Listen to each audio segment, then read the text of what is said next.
Bismillahirrahmanirrahim. Assalamualaikum warahmatullahi wabarakatuh.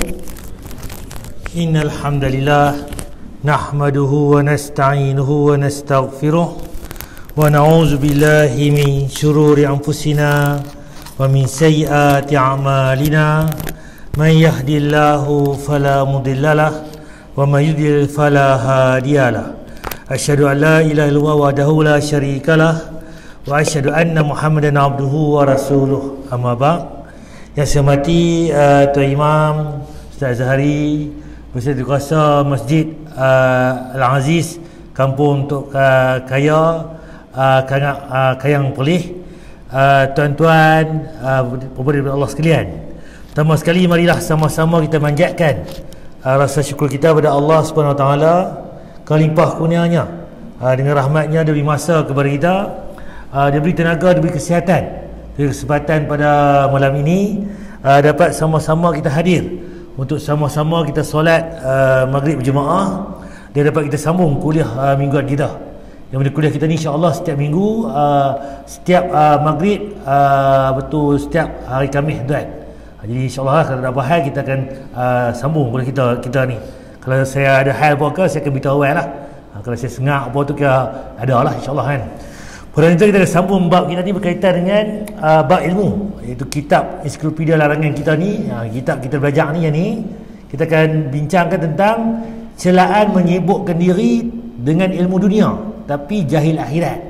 Macam mana tajuk ini? Kita pulun dunia.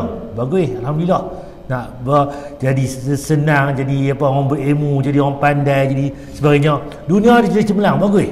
Tapi bila tanya bab akhirat, dia ralik, dia lupa. Tanya bab dunia, semua tahu. Kalau bab bendang tu A sampai Z. Kalau bab apa tu tangkap ikan tu A sampai Z. Bab tukar rumah ke, bab kereta ke, apa ke, repair ke, apa saja, semua dia tahu. Dia tanya bab akhirat, dia sengak, dia garuk kepala kan. Jadi kena tengok balik macam mana. Sedangkan duduk kat dunia ni sihat kan. Tapi duduk akhirat ni selama-lamanya. Kita nak macam mana ni? Dunia kita hebat, akhirat kita selamat dan bahagia. Itu yang kita nak kan. Itu tajuk kita hari ni. Di kitab kita ni, ni ada 3 jilid tuan. Jadi himpunan dia apa? Ensiklopedia larangan menurut Al-Quran dan As-Sunnah. Apa yang Allah larang dan apa yang Nabi larang dihimpun dalam satu kitab ni tuan. Okey, sebelum saya nak pergi ke tajuk kita ni tuan, kita akan tengok sikit apa tu tentang adab solat berjemaah. Macam mana cerita dia kita sembahyang berjemaah. Apa Nabi ajak kita? Apakah dalil? Apakah hujah tentang solat berjemaah ni tuan-tuan?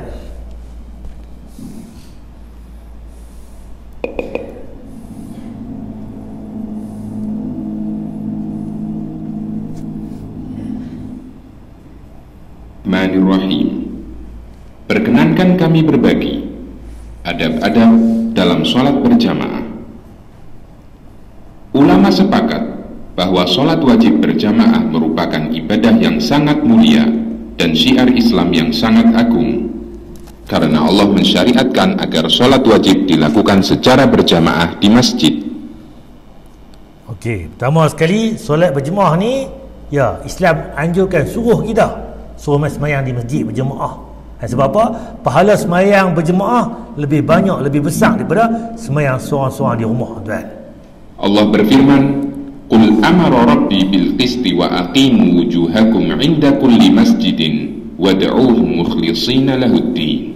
Katakanlah, Tuhanku menyuruh menjalankan keadilan, dan katakanlah, arahkanlah wajahmu dengan melaksanakan sholat jamaah di setiap masjid, dan sembahlah Allah dengan mengikhlaskan ketaatanmu kepadanya. Quran Surat Al-A'raf ayat 29. Jadi siapa yang suruh sembahyang ni, Allah sendiri, Tuhan kita kan. Dia berfirman surah Al-A'raf ayat 29, katakanlah Tuhanku menyuruh menjalankan keadilan, dan katakanlah arahkan wajahmu dengan melaksanakan solat berjemaah. Di mana ni tuan? Di setiap masjid, dan sembahlah Allah dengan mengikhlaskan diri ketaatan kepadanya. Jadi Allah suruh sembahyang di masjid. Kalau dia Allah kata apa? Sembahyang tak mana-mana apa boleh. Betul, sembahyang tak mana-mana boleh. Tapi keutamaan dia di masjid itu lebih utama. Tambah-tambah lagi di masjid tuan. Surat Al-A'raf ayat 29. Karena itu Rasulullah SAW memberikan perhatian besar terhadap sholat jamaah. Beliau bersabda, "Salatul jama'ati tafdulu salatal faddi bi 27 darajah." Salat jamaah lebih utama dibandingkan salat sendirian dengan 27 derajat. Hadis riwayat Bukhari dan Muslim. Nampak? Dalil kata pula Nabi SAW bersabda, solat berjemaah lebih utama, lebih baik, lebih hebat, lebih besar ganjaran dia dibanding solat seorang. Solat apa? Kita tak berjemaah, solat bersendirian. Berapa beza dia? 27 darjat. Kita semayang tadi, kalau di rumah tadi kan, 1 ataupun 2 pahala tuan. Tapi di masjid tuan 27 darjat tuan. Ini berkali-kali ganda. Kita buat sekali di masjid, di rumah tu kena buat 27 kali. Bayangkan, tu baru solat maghrib. Solat asar dak lagi, Isya dak lagi, subuh dak lagi. Berapa banyak kita dari segi pahala tu kita boleh potong, boleh tinggal orang yang semayang seorang-seorang. Sekadar nak semayang boleh, kat rumah pun boleh. Tapi kita lah nak apa? Semayang satu, kedua kita nak berjemaah. Sebab apa? Pahala kita berlipat-lipat kali ganda. Kita tak tahu tuan-tuan, umur kita ni berapa lama kita nak hidup. Mungkin esok, mungkin lusa, mungkin 100 tahun lagi dan sebagainya, kita tak tahu. Panjang umur alhamdulillah. Kau pendek tuan-tuan, masa beribadah kita kurang. Akhirat nanti, kawan kita ni macam mana boleh potong kita ni? Kan? Rupanya dia semayang di berjemaah di masjid. Kalau ikut ni kita tua lagi pada dia. Tapi tak, dia semayang berjemaah, daripada muda tu dia potong kita. Kita apa? Semayang di rumah dia 50 tahun. Di rumah, nampak beza tuan. Di rumah dengan di masjid pahalanya berbeza. Dan Muslim. Bahkan beliau merasa kehilangan ketika ada sahabat yang tidak ikut sholat berjamaah. Ubay bin Ka'ab radhiyallahu anhu menceritakan, suatu hari ketika Rasulullah sallallahu alaihi wasallam mengimami sholat subuh, beliau bertanya kepada para makmum, apakah si A datang? Apakah si B hadir? Beliau menyebutkan beberapa orang munafik. Kemudian beliau bersabda, sesungguhnya shaf pertama itu seperti shaf para malaikat. Andai kalian tahu keutamaannya, kalian akan berebut untuk mendapatkannya. Hadis riwayat Abu Dawud, An-Nasai dan disahihkan oleh Al-Albani. Dari ini kata apa? Satu hari Nabi semayang subuh. Kemudian lepas semayang subuh tu, dia tanya, mana si fulan ni? Mana si A? Mana si B? Kan? Kemudian berapa orang? Orang munafik yang lain. Sebab apa? Orang munafik tuan-tuan, mereka tak main semayang malam, semayang kelam. Semayang bila? Orang munafik semayang zuhur dia main, semayang asar dia main. Sebab apa? Orang nampak dia main masjid. Oh bagusnya Pak Mat ni, Pak Leh ni, Pak Loh ni. Oh soleh main berjemaah masjid. Tapi kalau abang Isya subuh, tapi buat masjid ustaz, orang kan nampak. Orang nampak dia semayang kerana manusia, kerana orang nampak. Orang nampak. Orang munafik dia nak bagi orang nampak. Kalau tak nampak dia tak buat tuan. Itu munafik. Zaman kita mungkin munafik ni tak ada, tapi perangai munafik tu mungkin ada tuan. Jadi kita tak mahu ada perangai atau sifat orang munafik ni. Dan apa Nabi abang pula, Nabi beritahu benda besar. Sesungguhnya siapa yang semayang kat sah depan tadi ni, tok imam depan sah pertama ni, apa dia tuan? Mereka ini kan seperti sah para malaikat. Bayangkan tuan, pahala pun berlipat kali ganda. Malaikat sah tuan, lurus tuan. Cuma kita lah mungkin payah lah apa tu nak bagi rapat ni. Malaikat dia rapat tuan, sah mereka dan lurus tuan. Kita lah ni penjarakan sosial ni kan, kita doa lah mudah-mudahan lepas ni kita boleh semayang macam awal balik, macam biasa balik tuan. Jadi kalau kita tahu pahala lebih besar banyak, kita akan pulun. Tok Bilal, Tok Imam atau Tok Siak, sekejap lagi balik kita pergi belakang ni, kita undi. Esok subuh siapa nak duduk sah depan? Kalau kita tahu lah. Kalau kita tak nampak benda tu, tak apalah. Siapa main awal duduk depan, siapa main lambat duduk belakang. Lalu kita kata lagu tu. Tapi akhirat nanti, kalau aku tahu lah pulun sah depan tu pahala lebih, aku akan pulun duduk sah depan. Nampak tuan? Jadi kan, lepas ni kalau boleh kita main awal masjid, bukan duduk belakang, duduk depan. Kalau kita main awal masjid tapi duduk semayang kat tiang tu, kat belakang sana, tapi orang main lambat, dia potong kita main duduk sah belakang, apa sah depan ni. Dia rugi tuan. Kita nak kita sah pertama tuan. Hadis riwayat Abu Dawud, An-Nasai dan disahihkan oleh Al-Albani. Agar sholat jamaah kita lebih sempurna, Rasulullah Shallallahu Alaihi Wasallam mengajarkan berbagai macam adab. Di antaranya, pertama, apabila kita telah masuk masjid, dianjurkan mendekat ke sutroh untuk melaksanakan sholat sunnah tahiyatul masjid atau sholat sunnah qabliyah. Okey, pertama sekali tuan-tuan, kalau tuan perasan, dia kata apa di sini? Kalau kita main masjid, bukan duduk lagi tuan, buat solat 2 rakaat. Apa nama dia? Solat tahiyatul masjid. Nabi abang apa? Main masjid, jangan duduk lagi, buat 2 rakaat. Itu lama simpul, itu nama tahiyatul masjid. Kita main tadi. Kalau kita main dah semayang maghrib, terus semayang maghrib lah. Kita main tadi, dah lagi ni. Kan awal lagi pukul 6.50, pukul 7.10, 7 suku. Dan kita solat 2 rakaat, baru kita duduk. Tu cara dia. Bahkan hari Jumaat pun Nabi tengah khutbah ni atas mimbar. Dia kata apa? Wahai Sulaik, engkau dah solat ke? Belum, dia suruh. Dia memang duduk terus. Bangun, solatlah 2 rakaat yang ringkas. Semayang, semayang yang pendek. Sebab nak khutbah itu utama. Tapi jangan main duduk terus. Solat 2 rakaat. Adab kita main masjid duduk dulu. Ustaz dosa tak duduk terus? Dia tak dosa tuan, tapi dia jadi tak beradab. Macam kita lah main rumah orang, Assalamualaikum, Waalaikumsalam. Main masuk, baru kita masuk. Ni dah main masuk terus. Hei, anak siapa ni main dah tak beri salam, tak jemput masuk pula. Itu rumah orang. Jadi pertama bagi salam, orang izin masuk baru masuk. Itu ada rumah orang. Tapi rumah Allah ni bila-bila masa pun main lah. Pagi, petang, siang, malam, tengah malam pun nak main tahajud ke, witir ke, apa nak buat qiyam mulai ke, main lah. Tapi jangan main duduk lagi. Buat 2 rakaat baru duduk. Tu dia punya adab-adab dia tuan-tuan. Kita pergi lagi. Okey, kita perasan lagi. Dia kata tadi buh sutrah. Nak semayang tuan, kena rapat dengan sutrah. Perasan tak orang tua kita dulu ni? Abang, balu, bangga nak semayang, buh bantai. Buh apa benda kat depan. Saya dulu pun pernah. Orang tua dulu lah. Semayang buh benda. Duk pikat dalam hati. Semayang ni kerana Allah, bukan sembah bantai, bukan sembah kursi ni. Rupa-rupanya namanya sutrah. Sutrah ni benda penghadang. Kita akan belajar nanti tuan. Kita satu bab nanti, bab sutrah. Apa itu sutrah? Sutrah ni pembatas. Kita berdiri tengah ni, tempat sujud kita tu, siapa pun tak boleh lalu. Kalau orang nak lalu, kena pergi lepas pada tempat kita sujud, belakang kita ataupun depan lepas sujud. Kalau nak lalu belakang kita, dia terlalu, dia langkah, kita boleh tepih sekali, lalu lagi tepih 2 kali. Kali ketiga, kalau bahasa dia boleh rembuk tuan. Taklah rembuk nak mayang ni, pergi rembuk orang pula. Nak kata boleh tolak dia. Jangan lalu, jangan lintas. Aku semayang ni. Sebab apa aku tuan? Nabi habaq pula.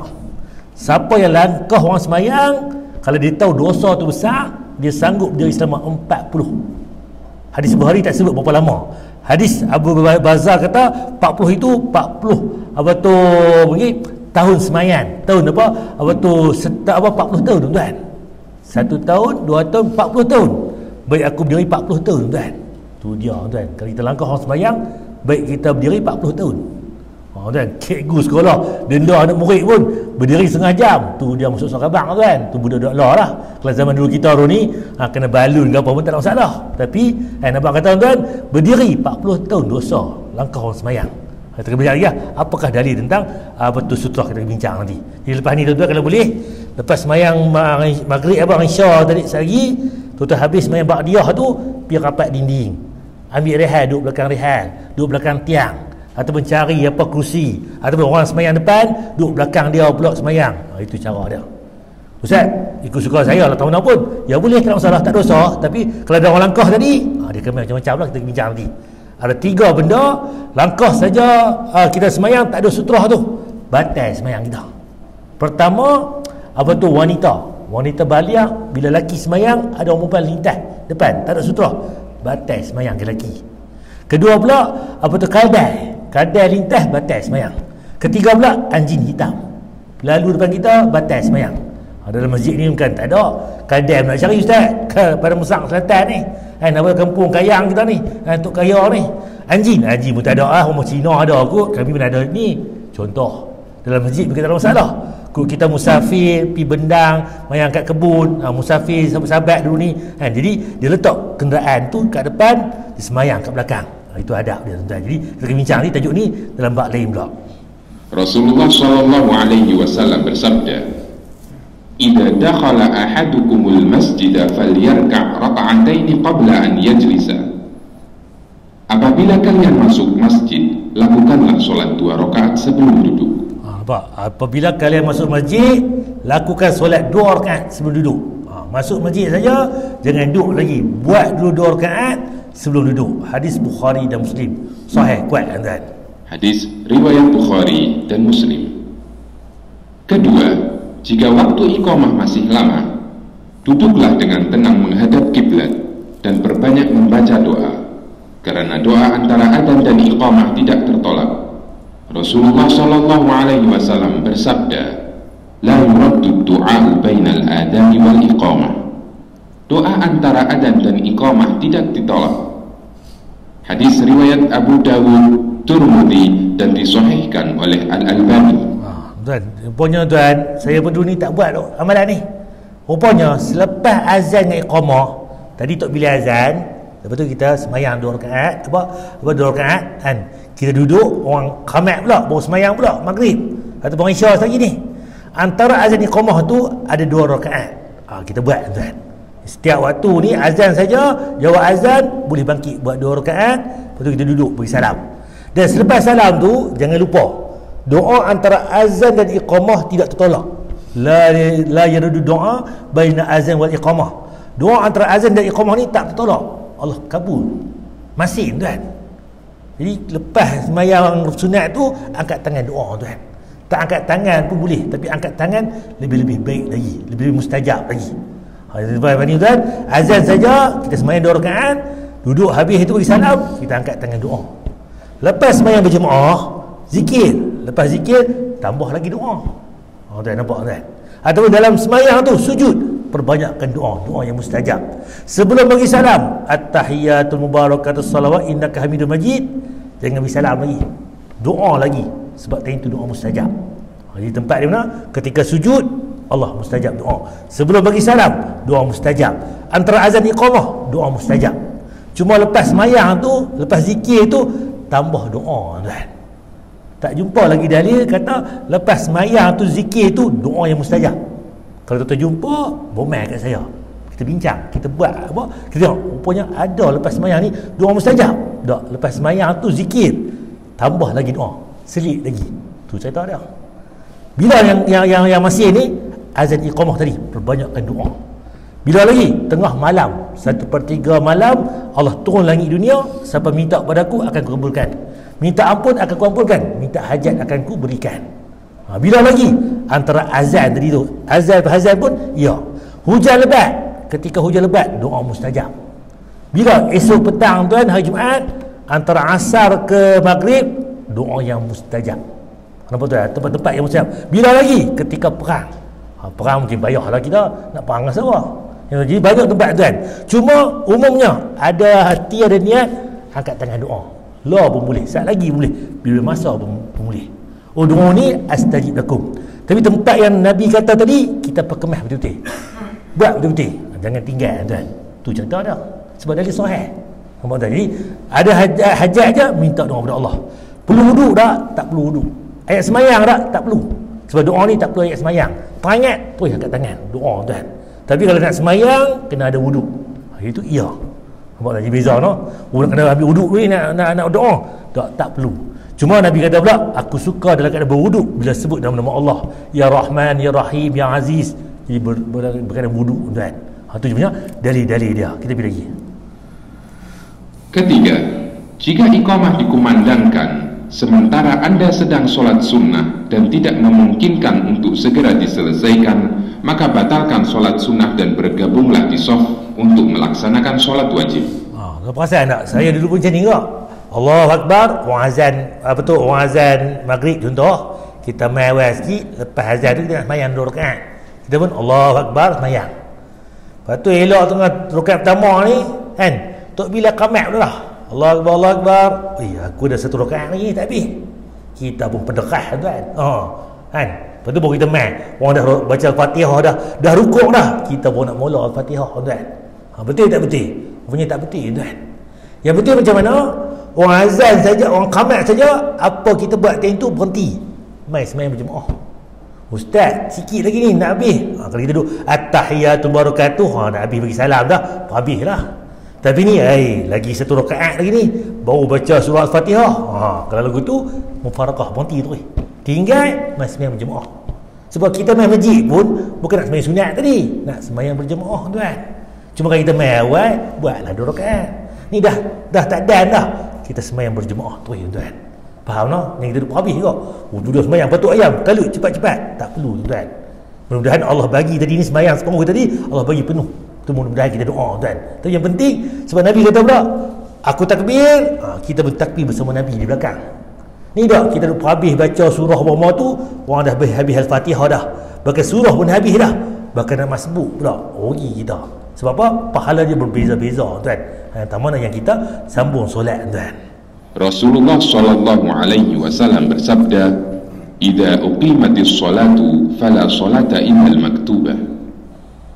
Apabila iqamah telah dikumandangkan, maka tidak ada solat kecuali solat wajib. Hadis riwayat Muslim. Nampak dalil sahih. Bila iqamat telah dikumandangkan, bila iqamat tak ada solat lain dah kecuali solat wajib. Jadi solat kita sunat tadi seolah macam tak ada apa, kosong. Yang duk habis tuan. Mai solat berjemaah balik tuan. Oh ustaz tak ada hari ni. Tak apalah dah hari ni kita kalut tak ada mayang, esok kita mai awal pula, subuh mai awal, zuhur mai awal, asar mai awal. Selesai masalah. Nampak tuan? Hari tak dan kita buat cara tak dan. Kalau dan kita buat cara dan. Sebab Islam ni nampak utamakan yang wajib dulu. Yang sunat tu dah habis tuan. Bila iqamat telah dikumandangkan. Kecuali solat wajib. Hadis riwayat Muslim. Keempat, pastikan semua yang mengganggu telah Anda singkirkan, karena kita dituntut untuk khusyuk ketika sholat. Di antaranya dengan mematikan bunyi HP. Nabi kalau kita ada semayang, pelan handset kita ni silent, vibrate ke apa ke. Sebab apa ni dalil dia tuan. Sallallahu alaihi wasallam bersabda, "Inna fi sholati la syughla." Sesungguhnya dalam solat itu sudah banyak kesibukan. Hadis riwayat Bukhari dan Muslim. Semayang tu kalut dah. Nak baca Fatihah, baca surah, rukuk, sujud, bacaan semua tu tahiyat. Dah sibuk dah. Jangan lupa sibuk dengan benda lain. Ni dah kering, tak apa dah. Mai zaman lalu kan tu dia lagu Hollywood dah. Lagu Hindustan. Pak Mat bukan lagu Hindustan pula dah. Macam mana aku ada Pak Mat kat sini. Nama lain lah. Nama orang lain lah. Dia kan kita pun tak perasan. Jadi kalau ada tu kan macam mana? Ni dalil tuan. Orang yang solat, dia disibukkan dengan merenungi bacaan-bacaan solat dan gerakan-gerakannya. Karena itu, jangan sampai kesibukan dalam solat tersebut ditambah lagi dengan kesibukan yang tidak bermanfaat. Kelima, apabila Anda mendengar bunyi HP Anda karena lupa mematikannya sebelum solat, maka segera matikan HP Anda meskipun sedang melaksanakan solat. Dan gerakan semacam ini tidak membatalkan solat, karena gerakan ini dibutuhkan. Okey, Ustaz, boleh ke telefon bunyi ni? Nak tutup ke nak biar? Kalau tutup, seluk poket 1, angkat telefon 2, tutup 3, buh pula 4. 4 kali bergerak, batal ni. Ya, Imam Syafi'i kata tak boleh gerak 3 kali berturut-turut. Dia kata apa? Betul, sebab apa? Tak boleh gerak dengan sengaja. Tapi yang tadi sebab apa? Sebab ada keperluan. Kalau biar lagu tadi bunyi, Tok Imam pula Allahu Akbar. Hei, siapa pasang lagu pula ni? Hindustan orang tak dengar dah ni, orang dengar lagu lain pula dah ni. Lepas tu dia pula Allahu Akbar. Hei, surah apa tadi? Lupa dah. Yang kawan ni pula, hei Pak Mat ni buh lagu tu. Habis satu masjid akan kacau. Ini cerita dia perlu kita pergi gagau poket, tekanlah ke mana pun. Berhenti. Selesai. Tak berhenti juga, seluk poket, angkat, tutup, buh balik. Jangan pula seluk poket, halo abang tengah mayang ni. Kacau. Sekejap lagi abang beli gula 5 kilo. Jangan buat lagu tu jahanam. Jadi cerita dia tengok atas keperluan. Pasal apa boleh? Ada satu dalil tuan. Nabi semayang di rumah dia, Allahu Akbar semayang. Tiba-tiba dalam tengah semayang, hadis sahih, isteri dia balik rumah. Apa Nabi buat? Dalam semayang ni, Nabi kata, aku berjalan pergi buka pintu. Patah balik, Nabi sambung balik semayang. Nabi tak abang pula, aku berhenti semayang, aku buka pintu, aku sambung mula balik semayang. Tak, Nabi kata apa? Dalam semayang tadi, Nabi bergerak, pergi buka pintu, dia patah balik, dia sambung balik semayang. Berapa langkah Nabi abang? Tak abang. Berapa pintu, berapa langkah, berapa tangan Nabi buka pintu, selok ke apa ke, tarik ke apa, patah balik undak ke macam mana ke, Nabi tak abang. Perlu tak? Ya, perlu. Kalau tak, saat lagi duk semayang ni, duk bumbang, 5 minit duk bumbang. Ini kacau dia semayang. Itu keperluan. Bila keperluan ni, boleh. Bukan kata kita saja. Dari yang lain pula, Nabi dukung cucu dia. Ada keperluan dukung cucu sebagainya. Jadi ada keperluan kita buat. Bukan kata kita syok-syok saja gerak. Ni tak, gagal poket, tengok handset, buh balik, duk main kuku, buka kepiah pula, garu sana lagi. Dia buh ni pula lagi dia. Kalau lagu tu batal semayang. Dia mesti ada keperluan, mesti ada sebab. Al-Hafidh Ibnu Hajar mengatakan, dianjurkan menghilangkan segala yang mengganggu orang yang sholat dengan cara apapun agar dapat menjaga untuk selalu khusyuk. Dan kemudian mazhab Syafi'i pun dia tak, bukan ada 3 pergerakan tu satu semua solat. 3 tu untuk rakaat pertama. Habis itu gatal ke apa, garu pula ni kan.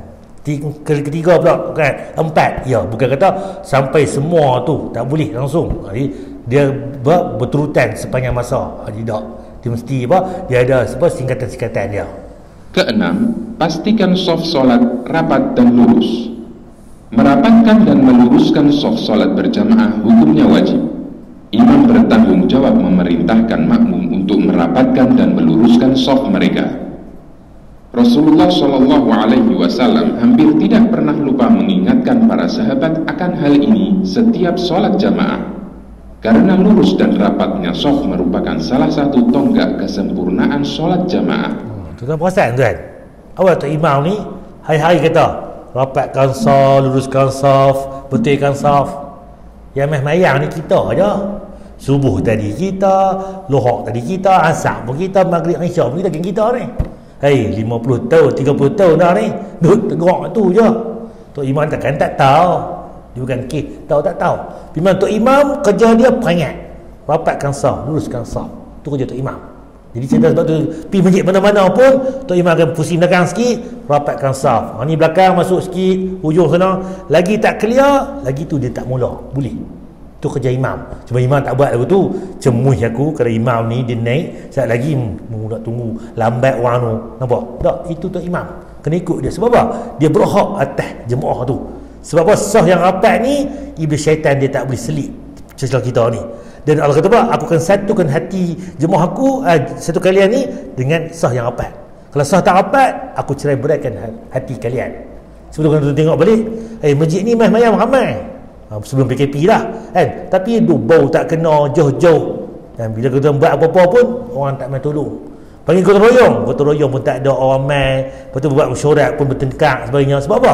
Allah habaq tadi, satunya kalau kita rapat saf, Allah satu hati kita. Kalau saf tak rapat, dia macam-macam, ni kata lagu ni, dia tak sepakat kan. Satu kampung tu nak tahu bagus tak bagus, tengok saf dia dulu. Sah rapat, insya-Allah hak lain akan clear.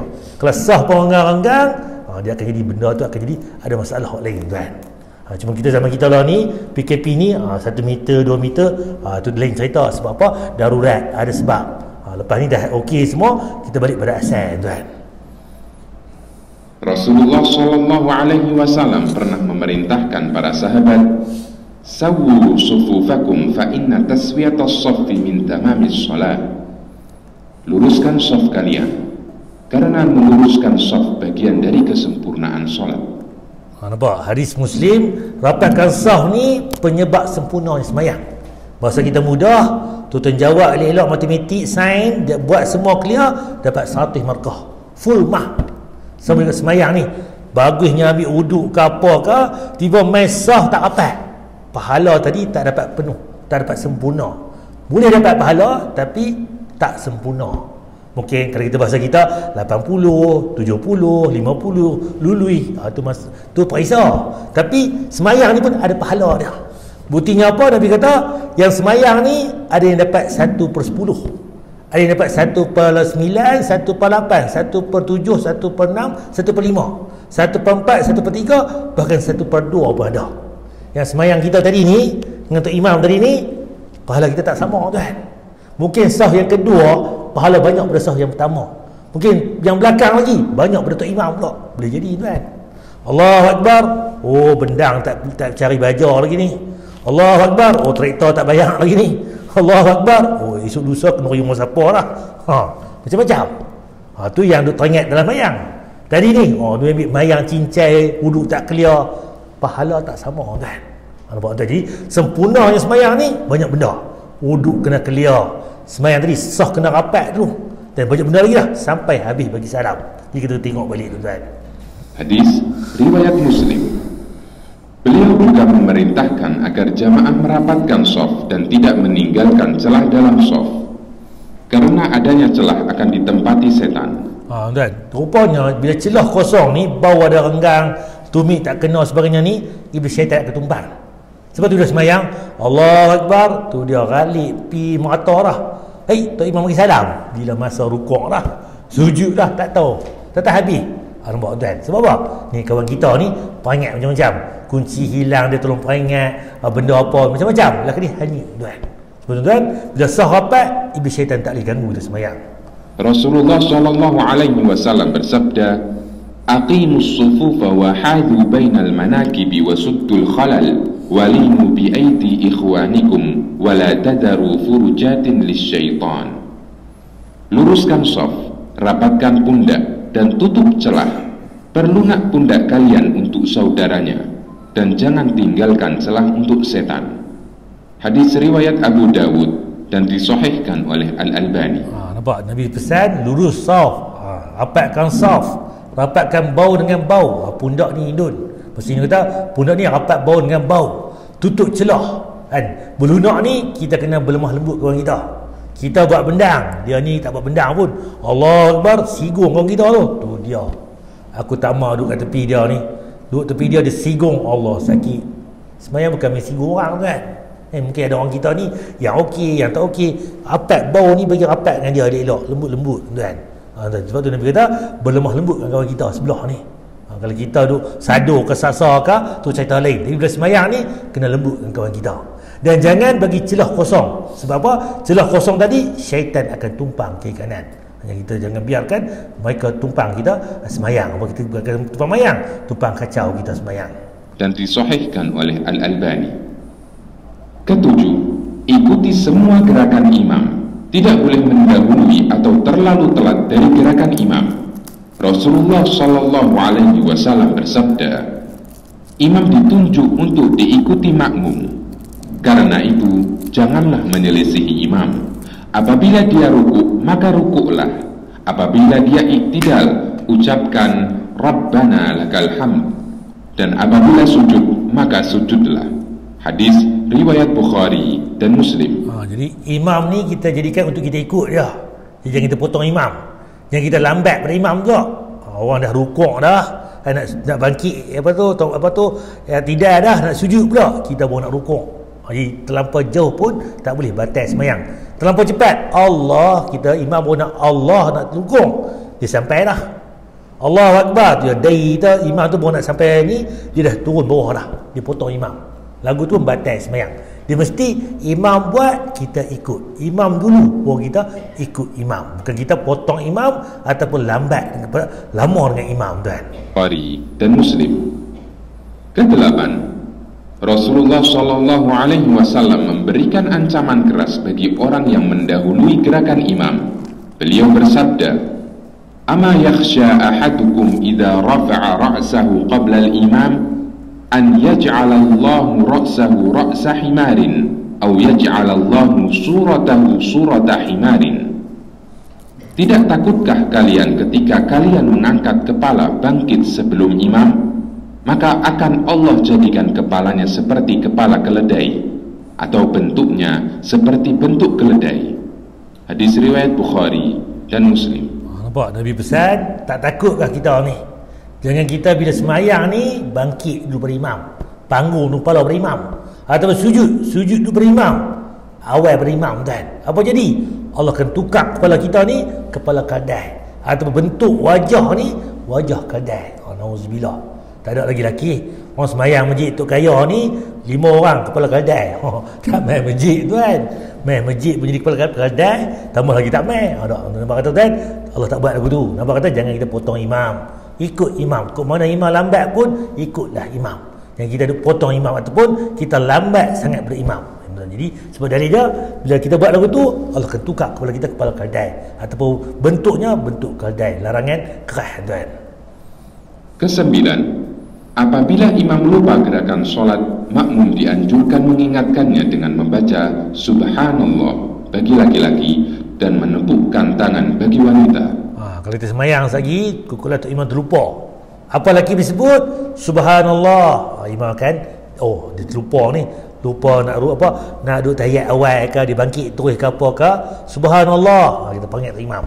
Cuma kalau orang lelaki pun tak perasan, dia lelaki ni, orang perempuan perasan, dia tak sebut Subhanallah dah.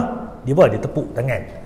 Tepuk tu bagi isyarat, kata bunyi tu, bunyi belakang tepuk ni, aku dah tersilap ni, terlangkau ke apa, imam akan sedap. Jangan lebih tepuk macam kali pula. Tu tepuk lain kan. Tepuk sekali cukup, ataupun 2 kali sekadar. Tapi kalau Tok Imam pun tak perasan terus juga, tak payah kita nak tepuk macam kali dah, cukup. Itu je cara dia. Laki pun sama, Subhanallah sekali 2 kali. Kalau imam pun lupa, dia bangkit juga, biar tuan, kita hanya tegak masa awal itu saja. Rasulullah sallallahu alaihi wasallam bersabda, "Innama ana basyarun mithlukum, ansa kama tansaun, fa idza nasitu fadzakkiruni." Saya hanyalah manusia biasa seperti kalian. Saya lupa sebagaimana kalian lupa. Apabila saya lupa, ingatkanlah saya. Hadis riwayat Bukhari dan Muslim. Nabi bersama kita, dia pun manusia biasa. Ada teringat, ada lupa tuan. Nabi SAW juga bersabda, "Man nabahu syai'un fi salatihi falyaqul subhanallah." Siapa yang mengalami sesuatu dalam solatnya, hendaknya dia mengucapkan subhanallah. Hadis riwayat Bukhari dan Muslim. Jadi dah mudah tuan. Jadi bila kita lupa aja, untuk imam tegak subhanallah. Makmum lelaki, perempuan dia akan tepuk untuk bagi imam tu isyarat dengar. Ini tentang solat berjemaah. Saya berhenti dekat ni tuan. So nanti lepas ni kita sambung lagi tentang solat Nabi lah.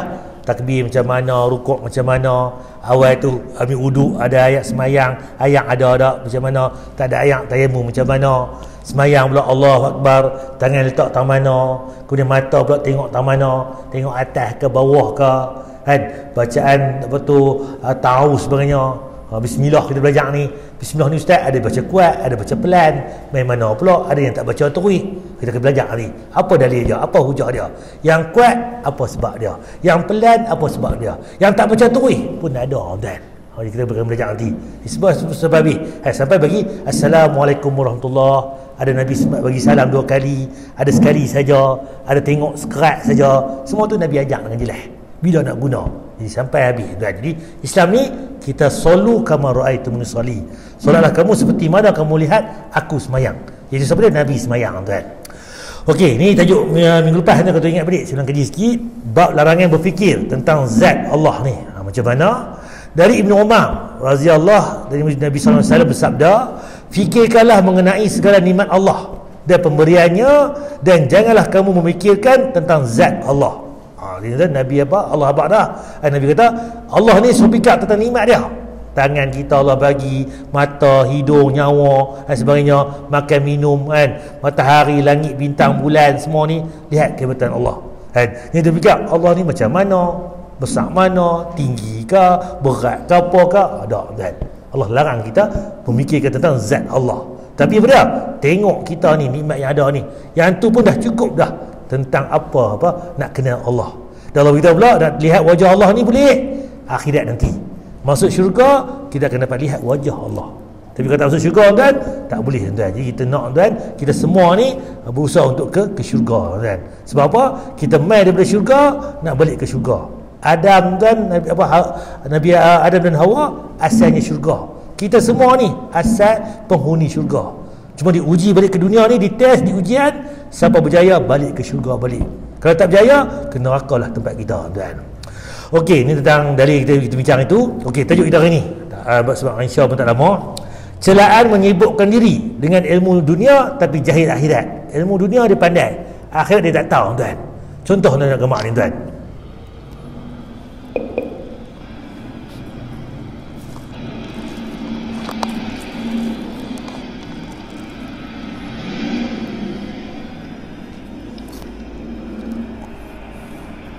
Okey, saya cepat tuan. Gambar apa ni? Ni kereta lah tuan. Kereta lah ni apa? Ferrari, Lamborghini, mahal. Tak apa, saya cepat. Kereta besok ustaz, orang kaya kereta ni. Okay, begini tuan. Ni SCY 1E. Ni Singapura, negara jiran kita Singapura. Saya pilih tuan. Dia parking kereta, balik kerja dia parking kereta kan.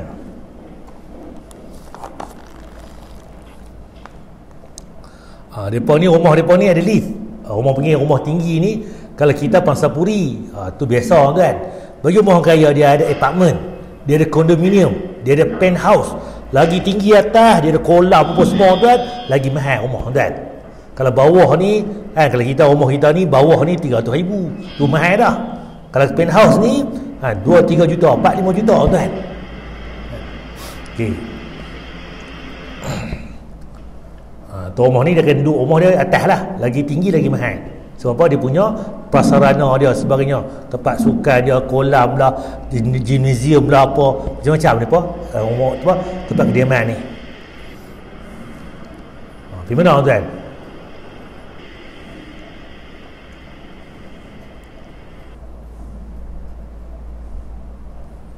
Kereta tadi duduk bawah, rumah dia atas.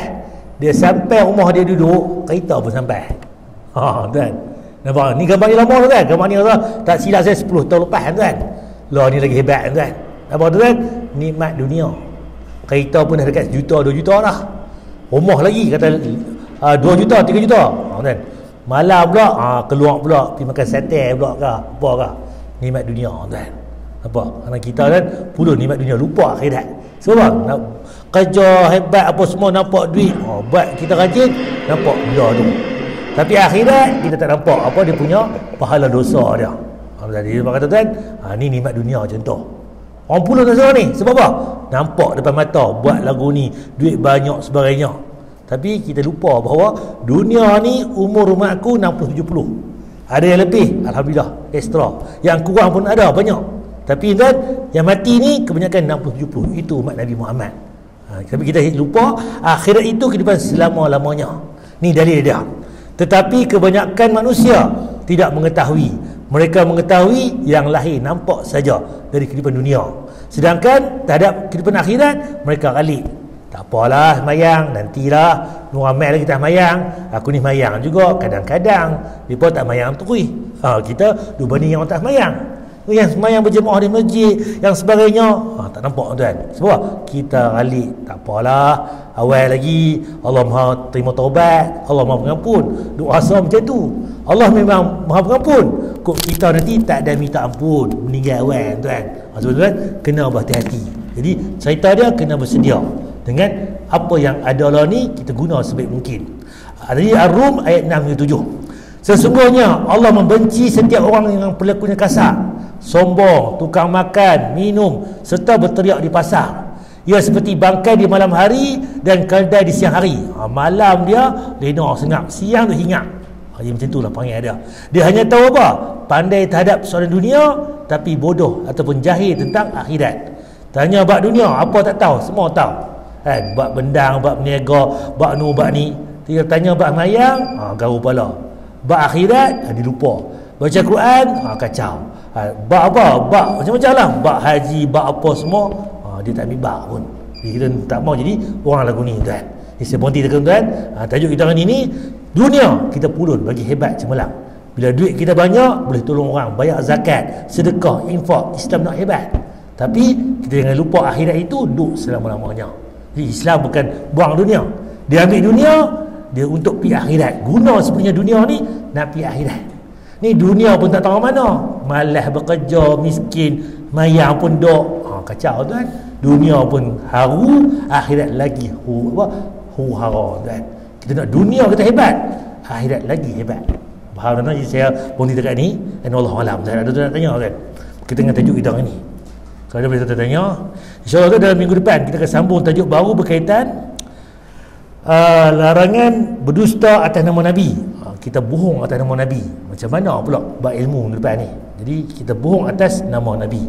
Apa dia tuan? Bohong macam mana yang Nabi kata ni. Ada tanya tuan? Kita nak posisi mengikatkan dulu insyaAllah tuan. Kita ajaklah kawan kita daripada kita main-main semua yang berjemaah di masjid tuan. Kita cari ilmu lah. Nak dunia ni bagi cemerlang, akhirat pun kita cemerlang insyaAllah. Subhanakallahumma bihamdika asyhadu an la ilaha illa anta astaghfiruka wa atubu ilaik. Assalamualaikum warahmatullahi wabarakatuh.